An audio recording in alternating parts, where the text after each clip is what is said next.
Hello students, physics tunnel में आपका स्वागत है। और आज ये हमारा फर्स्ट लेसन है। फर्स्ट लेसन का नाम है इंट्रोडक्शन।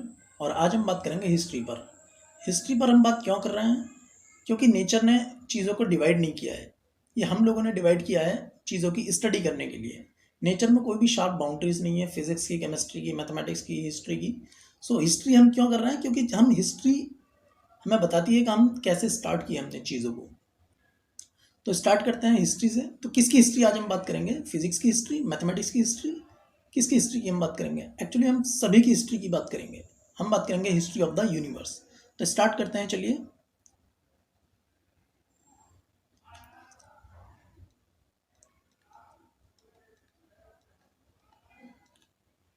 History of universe. तो हिस्ट्री ऑफ द यूनिवर्स में हमें टाइम में पीछे जाना पड़ेगा, स्टार्टिंग पे। तो हम स्टार्टिंग में चलते हैं। कितना पीछे चले हैं? हम चलते हैं स्टार्टिंग में, बिल्कुल 13.8 अरब ईयर्स एगो, यानी 13.8 बिलियन ईयर्स एगो।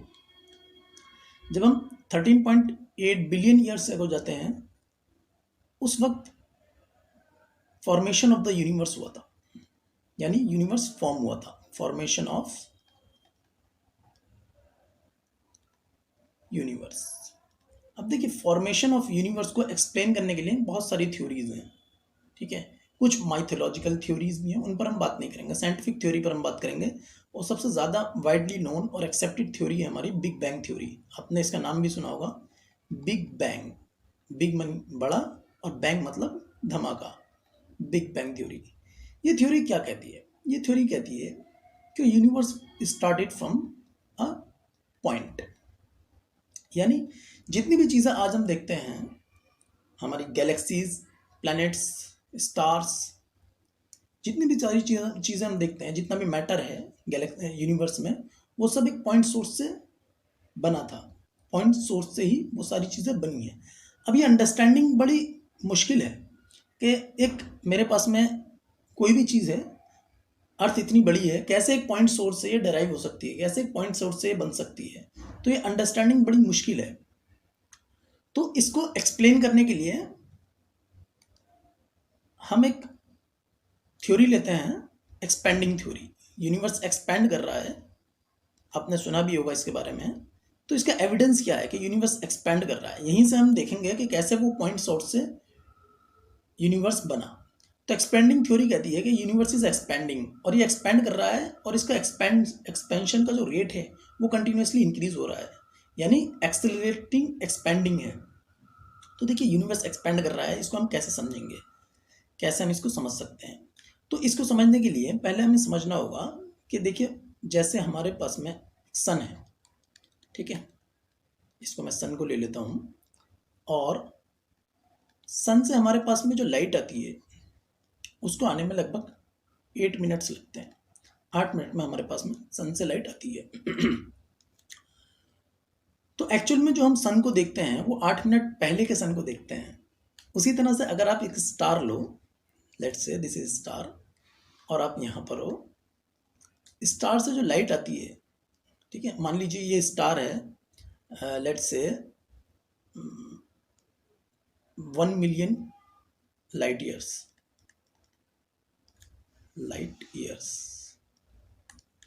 यानी 10 lakh light years, 10 lakh light years distance पर। अभी लाइट ईयर डिस्टेंस है, लाइट ईयर। आप बोलोगे ईयर्स डिस्टेंस कहाँ से आ गई है, ठीक है। तो आप जब आप 11th क्लास पढ़ोगे, तो आप वहाँ पर आपको देखोगे कि लाइट ईयर्स डिस्टेंस की यूनिट है। अभी डिस्टेंस की यूनिट क्यों है? अब जैसे देखो, मेरे पास में ये पेन है, ठीक है। अब मैं पूछता हूँ, इस पेन की लेंथ कितने किलोमीटर है? आप बोलोगे ये कैसा क्वेश्चन है, कितने किलोमीटर है? इसको तो हम सेंटीमीटर में देख सकते हैं, 10 सेंटीमीटर है, 12 सेंटीमीटर है, इतनी है। तो इसको हम सेंटीमीटर में मेजर करेंगे। उसी तरह से अगर मैं कहूँ दिल्ली की बॉम्बे से डिस्टेंस कितनी है, कितने सेंटीमीटर है, तो उसे हम सेंटीमीटर में मेजर नहीं करेंगे, उसको हम किलोमीटर में मेजर करेंगे। तो उसी तरह से जो हमारे एस्ट्रोनॉमिकल डिस्टेंसेज हैं, जो हम प्लैनेट्स की और स्टार्स की डिस्टेंस को मेजर करते हैं, वो बहुत ज़्यादा डिस्टेंस होती हैं। तो उसके लिए अलग अलग यूनिट्स हमने डराइव की। जैसे जैसे फॉर एग्जांपल ये हमारे पास में सन है। अब अर्थ जो रिवॉल्व करती है वो इलिप्टिकल ऑर्बिट में रिवॉल्व करती है, ठीक है। तो अर्थ और सन के बीच की डिस्टेंस आप देखो यहाँ पर चेंज होती रहती है कंटिन्यूअसली। अर्थ यहाँ पर है तो डिस्टेंस ये हो गई, यहाँ पर है तो ये हो गई। तो अब एक अर्थ और सन के बीच में एक एवरेज डिस्टेंस मान ली, let's say this much is average distance between sun and earth. Sun और अर्थ के बीच में ये एवरेज डिस्टेंस मान लिया हमने, एवरेज डिस्टेंस। अब इस एवरेज डिस्टेंस को नाम दे दिया 1 AU, 1 एस्ट्रोनॉमिकल यूनिट। अब मान लीजिए हमने कोई प्लेनेट देखा, मान लीजिए हमारे पास में ये कोई प्लेनेट है, प्लेनेट ये हमारे पास में कोई प्लेनेट है। अब ये प्लेनेट अर्थ से कितना दूर है, लेट्स से 2 एस्ट्रोनॉमिकल डिस्टेंस है। तो अब हम इसको समझ सकते हैं, तो हमने एस्ट्रोनॉमिकल डिस्टेंस डराइव की। उसी तरह से हमने अब ये एस्ट्रोनॉमिकल डिस्टेंस छोटी पड़ गई कब, जब हम देखते हैं स्टार्स के, जब हम स्टार्स के डिस्टेंस को देखें, स्टार्स काफ़ी दूर हैं, ठीक है। तो फिर उसके लिए हमने एक और डिस्टेंस एक और यूनिट डराइव की, उस यूनिट का हमने नाम दिया लाइट ईयर्स, ठीक है। अब ये यूनिट क्या है, ये यूनिट है एक साल में लाइट कितना ट्रैवल करेगी, वो जो डिस्टेंस है उसको हमने 1 लाइट ईयर कहा। 1 light year distance travelled by, let me right it, distance travelled by light in 1 year. अब एक साल में लाइट कितना डिस्टेंस ट्रैवल करेगी, लाइट की स्पीड तो बहुत ज़्यादा है। कितनी है लाइट की स्पीड, लाइट की स्पीड है 3 × 10⁸ मीटर पर सेकेंड। आप समझ सकते हो ये स्पीड कितनी है, ये बहुत ज़्यादा स्पीड है। अब इसको समझने के लिए आप ऐसा समझो कि ये आपके पास में अर्थ है, ठीक है। अब अर्थ की रेडियस आपको पता है, अर्थ की जो रेडियस है वो है 6400 किलोमीटर। अगर आप इसकी सरकमफेरेंस देखो, अर्थ की सरकमफेरेंस कितनी है, तो अर्थ की सरकमफेरेंस अगर आप देखो तो 2πr, तो 2 × 3.14 × 6400 किलोमीटर, यानी 6400 × 10⁻³ मीटर, ये मीटर में आ गई, ठीक है। अब अगर आप इसको कैलकुलेशन करो यहाँ पर, ठीक है, कैलकुलेशन में छोड़ देता हूँ, आप खुद कैलकुलेशन करना। इसमें आपने इसकी सरकमफेरेंस को कैलकुलेट कर लिया, ये डिस्टेंस आ गई।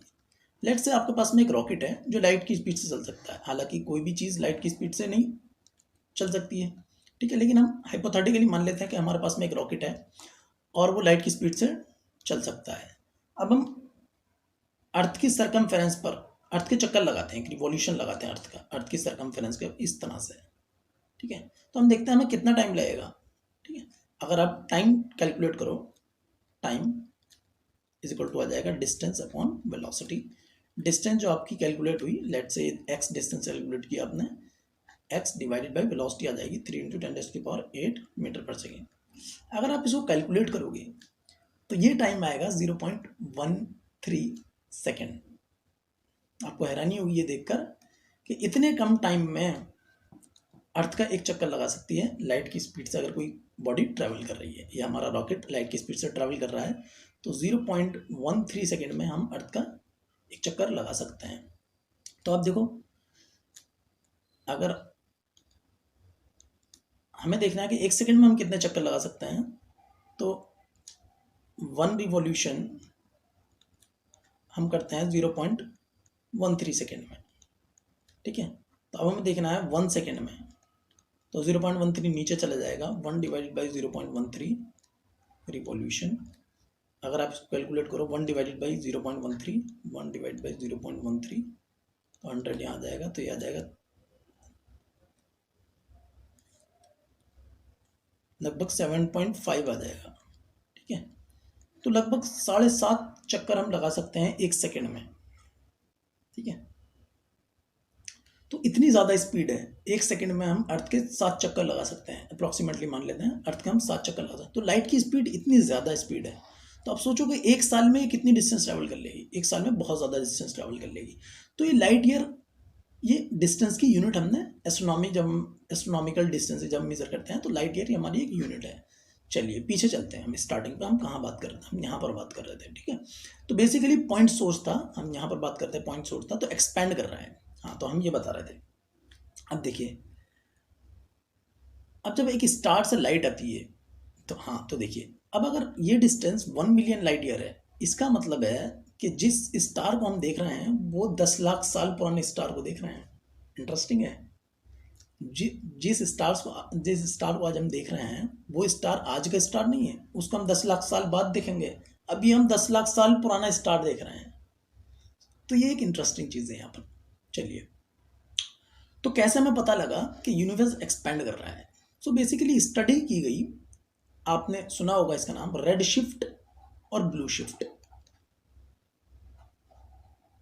ना भी सुना हो तो कोई बात नहीं, ये बेसिकली एक फिनोमिना पर डिपेंड है। उस फिनोमिना का नाम है डॉपलर इफेक्ट। इस डॉपलर इफेक्ट को आप 11th क्लास में पढ़ोगे, ठीक है। तो कैसे ब्लू शिफ्ट और रेड शिफ्ट के थ्रू हम देखते हैं, तो कोई भी स्टार अगर दूर जा रहा है हमसे, तो उसकी जो लाइट, उससे जो लाइट आ रही है, उसका जो स्पेक्ट्रम होगा उसमें हमें रेड शिफ्ट दिखाई देता है। तो इससे हमें पता लगता है कि वो स्टार दूर जा रहा है। तो इस तरह से स्टडी की, तो यहाँ से एविडेंस हमें मिला कि यूनिवर्स एक्सपैंड कर रहा है।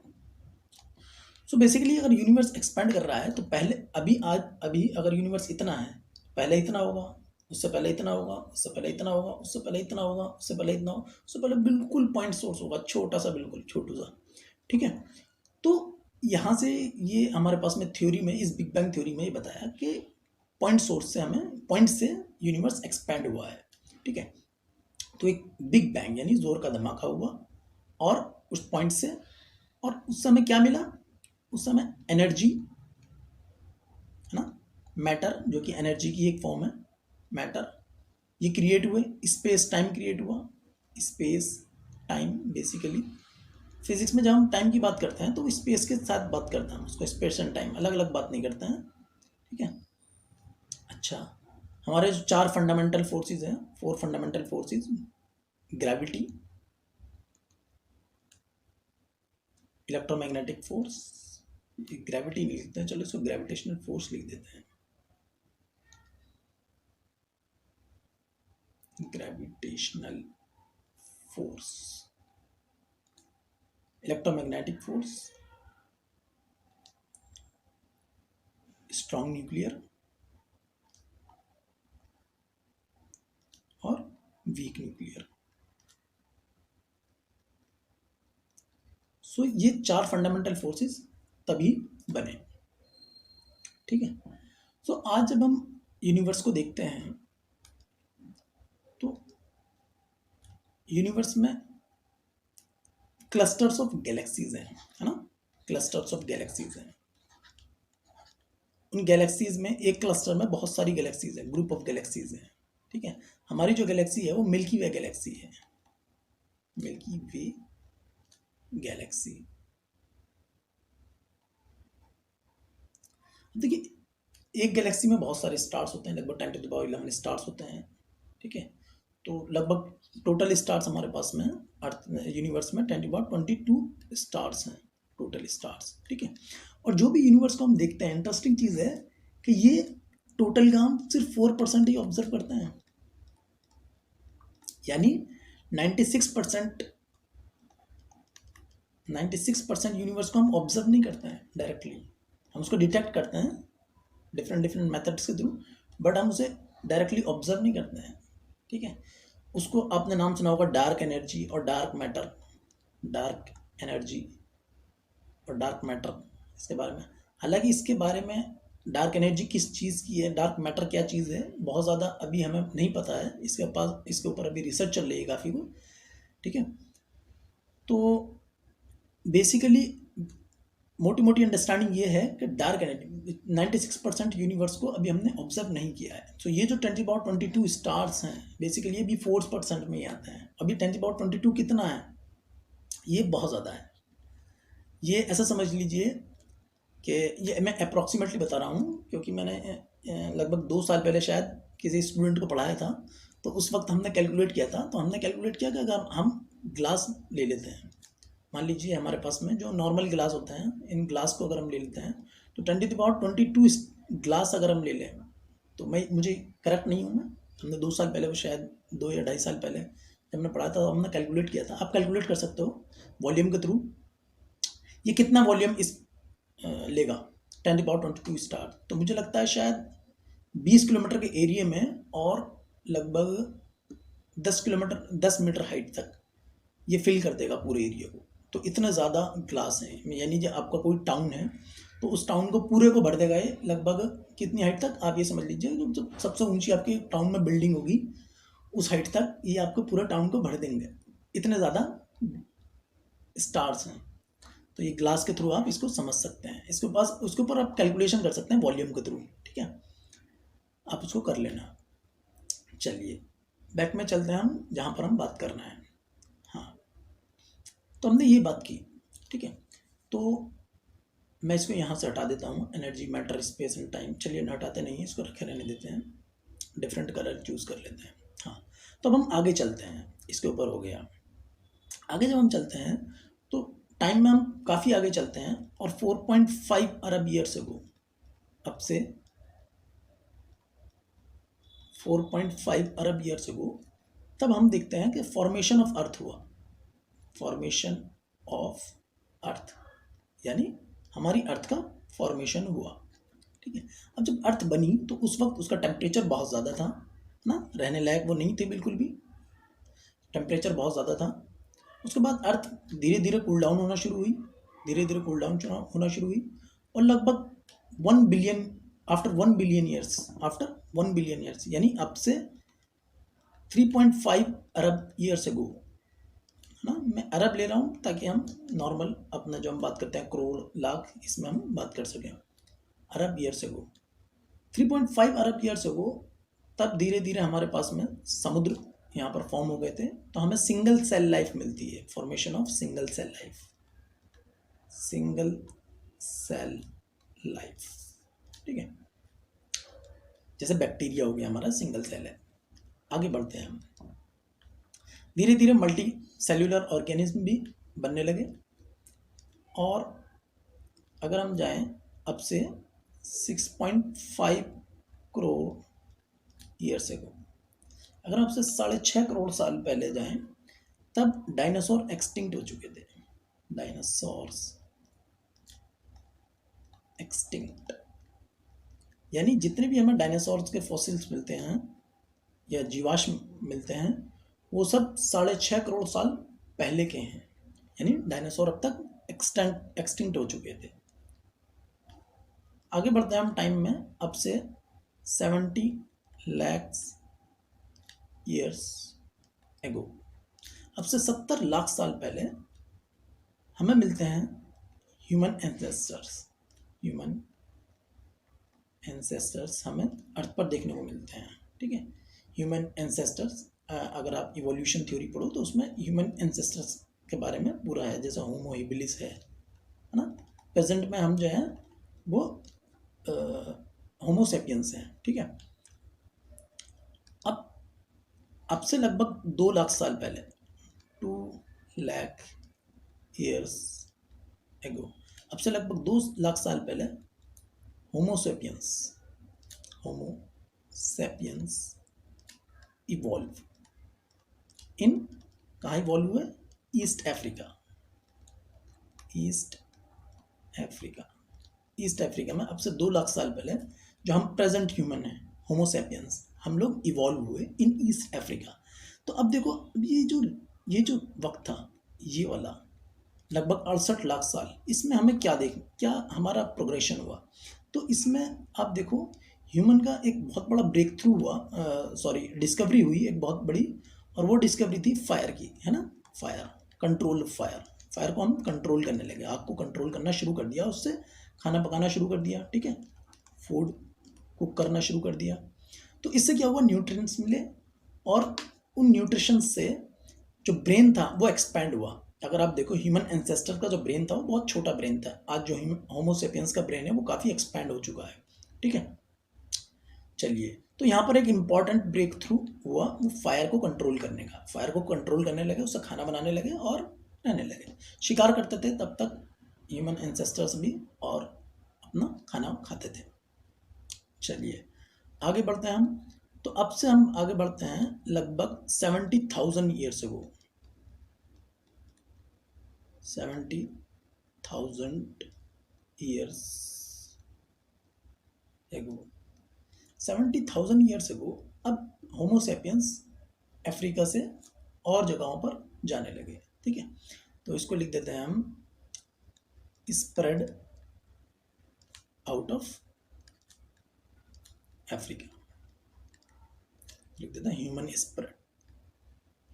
Spread out of Africa.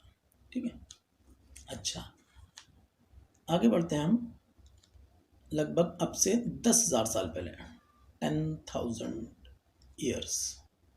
अब से 10,000 साल पहले क्या हुआ, तो देखिए यहाँ पर जो इम्पोर्टेंट चीज़ हमें मिलती है देखने को, वो end of ice age, end of ice age, यानी आइस एज का एंड हो चुका था। अब वो आइस एज कितने वक्त तक रही, लगभग 90,000 साल तक। अब आइस एज क्या होती है थोड़ा सा मैं आपको बता देता हूँ जो लोग नहीं जानते हैं। देखिए ये हमारा अर्थ है, हमारी अर्थ है। ठीक है, अर्थ का जो नॉर्दर्न हेमिस्फीयर है और साउदर्न हेमिस्फीयर, ठीक है, ऊपर का और नीचे का, नॉर्दर्न और साउदर्न, ये पूरा पार्ट बर्फ से ढक जाता है। ठीक है, और इतने में बर्फ नहीं रहती है लगभग। ठीक है, तो ये आइस एज है। अब ये लास्ट आइस एज जो रही थी वो लगभग 90,000 ईयर्स तक रही थी, और अब से 10,000 साल पहले ये खत्म हुई थी आइस एज। ठीक है, अच्छा अब इस दौरान और क्या क्या इंपॉर्टेंट चीज़ें हुई। अब ह्यूमन धीरे धीरे सेटल होने लगे। पहले क्या था, जहाँ शिकार मिला शिकार किया, गुफाओं में रहते थे, खाया और फिर दूसरी जगह मूव कर गए। पहले वो सेटल नहीं थे। ठीक है, तो अब उन्होंने धीरे धीरे सेटल होना शुरू कर दिया, गांव, छोटे छोटे कबीले, गांव बनने लगे। ठीक है, और अब वो एग्रीकल्चर करने लगे। ये एक इम्पॉर्टेंट ब्रेक थ्रू था यहाँ पर, एग्रीकल्चर करने लगे। अब वो खेती बाड़ी करने लगे, अपना खाना, खेती से खाना लेने लगे। ठीक है, अब उन्होंने एनिमल्स, जानवरों को पालना शुरू कर दिया। ठीक है, तो ये 10,000 ईयर्स हो लगभग, अगर हम अपनी हिस्ट्री में देखें, ह्यूमन हिस्ट्री में, तो ये इंपॉर्टेंट चीज़ें हुई। आइस एज का एंड हुआ, अब धीरे धीरे सेटल होने लगे, एग्रीकल्चर और एनिमल्स, धीरे धीरे गांव बनने लगे। वो कबीलों से धीरे धीरे बड़े बड़े गांव बनने लगे, और गाँव से धीरे धीरे टाउन बनने लगे। ठीक है, और अगर हम आगे, इससे आगे चलते हैं, अब से लगभग 5,000 साल पहले अगर हम जाएँ, 5,000 ईयर्स एगो अगर हम जाएं, तो हमें सिविलाइजेशंस देखने को मिलती हैं। सिविलाइजेशंस, वेरियस सिविलाइजेशंस हमें देखने को मिलती हैं। इन सिविलाइजेशन पर हम आगे बात करेंगे नेक्स्ट वीडियो में, इंट्रोडक्शन पार्ट 2 में। अब ये सिविलाइजेशंस क्या हैं, अब ये सिविलाइजेशन, जो ये गांव थे, छोटे छोटे गांव थे, अब वो धीरे धीरे इकट्ठे होने लगे और सिटीज़ बन गए। ठीक है, ये सिविलाइजेशन होती थी, ये सिटी होते थे, और ये अक्सर जितनी भी सिविलाइजेशन आप देखोगे, ये नदी के किनारे हुआ करती थी, नियर रिवर। जितनी भी आप सिविलाइजेशंस को देखोगे नदी के पास होती थी, क्योंकि उन्हें खेती के लिए पानी की ज़रूरत होती है। बेसिकली ह्यूमन को पानी एक इंपॉर्टेंट चीज़ है, तो पानी की आसानी रहती है। ठीक है, और क्या क्या चीज़ें थी, एग्रीकल्चर तो बेसिकली पहले से ह्यूमन करते थे, बट अब जो है ना फूड को स्टोर करने लगे, फूड स्टोर करने लगे। ठीक है, सरप्लस एग्रीकल्चर फूड होने लगा इनके पास में, और फूड को स्टोर करना इन्होंने शुरू कर दिया। ठीक है, और क्या चीज़ें हमें देखने को मिलती हैं सिविलाइजेशंस में, बेसिकली यहाँ पर किंग हुआ करते थे, और किंग को गॉड का दर्जा दिया जाता था। अक्सर सिविलाइजेशन में, जितनी भी सिविलाइजेशन में आप देखोगे, किंग को भगवान के बराबर माना जाता था, गॉड का दर्जा दिया जाता था। स्लेव्स होते थे। अभी स्लेव्स कहाँ से आते थे, बेसिकली होता क्या था, जो सिविलाइजेशंस बन गई हैं, जो बड़ी बड़ी सिविलाइजेशन, जैसे आप इजिप्ट सिविलाइजेशन की बात करो, या फिर जितनी भी सिविलाइजेशन की बात करो, ये लोग क्या करते हैं, अब छोटे छोटे इलाकों में जाते थे, जो ये गांव थे, छोटे छोटे कबीले थे, वहाँ जाते थे और वहाँ से अटैक करते थे, उनको मारते पीटते जो भी करते थे, और बाकी वहाँ से लोगों को बंदी बना कर ले आते थे, उन्हें गुलाम बना लिया करते थे, स्लेव्स बना लिया करते थे, और फिर उनसे काम कराते थे अपनी से। जो बड़े बड़े आप देखो, जो पिरामिड्स हैं, इजिप्ट पिरामिड, अब किसने बनाए, सब स्लेव्स ने बनाए, सब गुलामों ने बनाए ये। ठीक है, तो गुलाम कहाँ से आते थे, ये छोटी छोटी जगहों पर जाते थे, वहाँ पर अटैक करते थे और अपना उनको गुलाम बना लिया करते थे। अब पहले इतना ज़्यादा, अब कोई कोई कहना सुनने वाला था नहीं, पहले कोई जो है अटैक कर रहा है या नहीं कर रहा है, जो fittest of survival of fittest था, है ना, जैसे पहले से चलता आ रहा है कि जो मजबूत है वो अटैक कर दिया करता था, बस सीधी सी बात है। इंपॉर्टेंट चीज़ है, बड़ी खूबसूरत चीज़ है, कि जो इंडस वैली सिविलाइजेशन रही, जो हमारी इंडिया की जो सिविलाइजेशन रही लगभग 5,000 साल पहले, तो उसमें ये हिस्ट्री है कि कोई भी उसमें जो भी आर्कोलॉजिकल सर्वे हुए और जो भी खुदाई हुई उसमें कोई भी हथियार नहीं मिला, समझ रहे आप। तो ये एक ब्यूटीफुल चीज़ थी, एक खूबसूरत चीज़ है कि हिंदुस्तान की जो हिस्ट्री है या इंडिया की जो हिस्ट्री है उसमें इंडिया ने कभी भी किसी पर अटैक नहीं किया। जैसे सिविलाइजेशन हुआ करती थी वैसे इंडिया ने कभी नहीं किया। तो ये एक इंडिया की जो एक बड़ी खूबसूरत चीज़ है वो ये है। इस पर हम बात करेंगे इंडस वैली सिविलाइजेशन ने किस तरह से, क्योंकि देखिए जब हम फिजिक्स की बात करते हैं तो मैथ्स की बात करते हैं, और जब हम मैथ्स की बात करते हैं तो नंबर्स की बात करते हैं, और जब नंबर्स की बात करते हैं तो हम हिस्ट्री पर जाते हैं कि नंबर्स आए कहाँ से। तो उसी के लिए मैंने ये स्टार्ट किया कि इंट्रोडक्शन पार्ट 1 पहले हम बात करते हैं हम कहाँ से स्टार्ट हुए, उसके बाद हम सिविलाइजेशंस पर आए, ठीक है। और वही इंट्रोडक्शन पार्ट 2 में हम दूसरी सिविलाइजेशंस के बारे में बात करेंगे, किस तरह से हमें और भी नंबर्स किस तरह से मिले, कैसे हमारे आगे डेवलपमेंट हुआ। बहरहाल तो हमारे पास में सिटीज़ की हमने बात कर ली, एग्रीकल्चर हमारे पास फूड स्टोर है किंग, अब ये ट्रेड भी करने लगे यहाँ पर, ठीक है। अब एक इम्पॉर्टेंट चीज़ जो थी यहाँ पर, जो हमें एक इम्पॉर्टेंट चीज़ इन्वेंशन मिलती है वो मिलती है व्हील, जो कि एक बहुत बड़ी चीज़ थी, ठीक है। व्हील की इन्वेंशन, ठीक है। क्यों? क्योंकि अब ट्रांसपोर्ट होने लगा चीज़ों का, ठीक है, और बिजनेस बढ़ने लगा, ठीक है। तो आज की वीडियो मुझे लगता है यहीं रोक देनी चाहिए, सिविलाइजेशंस तक हो गई है। वेरियस सिविलाइजेशंस के बारे में हम इंट्रोडक्शन पार्ट 2 में बात करेंगे। तो ठीक है, चलिए, थैंक यू।